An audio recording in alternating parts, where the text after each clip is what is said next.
tu fais partie des filles qui pensent que sa vie n'est pas assez intéressante pour créer du contenu? Alors écoute ce que je vais te dire. Je sais qu'il y a plein de gens qui aimeraient créer du contenu, mais qui se disent à quoi bon? De toute façon, il y a déjà beaucoup de monde sur la plateforme et tout existe déjà. Et ça, clairement, je le comprends. Parce que clairement, aujourd'hui, quand on regarde les réseaux, on a vraiment l'impression que tout a déjà été fait. Les vlogs, les morning routines, les vidéos esthétiques, les podcasts, ou encore qu'il faut toujours créer des choses différentes. Mais en réalité, c'est que rien n'est jamais vraiment pareil. Parce que personne d'autre n'est toi. En général, dans les bonnes communautés, on ne suit pas quelqu'un juste pour ce qu'il montre. On le suit pour sa façon de raconter les choses, pour le ton qu'il emploie, pour son énergie, pour ce petit truc quoi qui fait que cette personne est elle.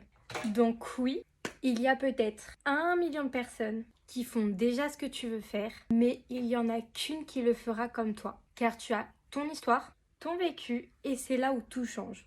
Alors lance-toi. Même si c'est imparfait, même si t'as peur, il y a de la place pour tout le monde. Et dis-toi que tout le monde commence par un abonné, 2 abonnés, et pourquoi pas toi aussi un jour tu en auras peut-être des centaines. Et si tu penses que tu as une vie simple, dis-toi qu'aujourd'hui il y a plus en plus de personnes qui cherchent à s'identifier à un contenu plutôt ordinaire qu'à plutôt idéaliser toujours des vies que malheureusement tout le monde n'a pas accès. Et si c'est juste de la peur peut-être que ceux qui te connaissent déjà te voient sur les réseaux sociaux, eh bien bloque-les. Personnellement c'est ce que j'ai fait. Alors oui, on ne peut pas bloquer tout le monde, comme tout un amphithéâtre par exemple. Mais promis, c'est ce qui m'est arrivé cette année. Beaucoup de mon amphithéâtre est tombé sur mes TikTok. Mais les dizaines de personnes qui sont venues me voir, c'est déjà énorme, ne sont jamais venues me voir dans une mauvaise intention. Alors personnellement, je sais jamais comment réagir quand on me dit qu'on m'a vu sur TikTok. Et mon réflexe serait plutôt de vouloir supprimer tout mon contenu le soir même. Mais je prends du recul et je me dis qu'aujourd'hui je trouve ça gênant parce que oui, je n'ai pas beaucoup d'abonnés, mais un jour peut-être ça marchera. Donc je te souhaite aussi que ça marche aussi pour toi. Et j'espère que cette petite vidéo aura pu te rassurer pour que toi aussi tu puisses te lancer.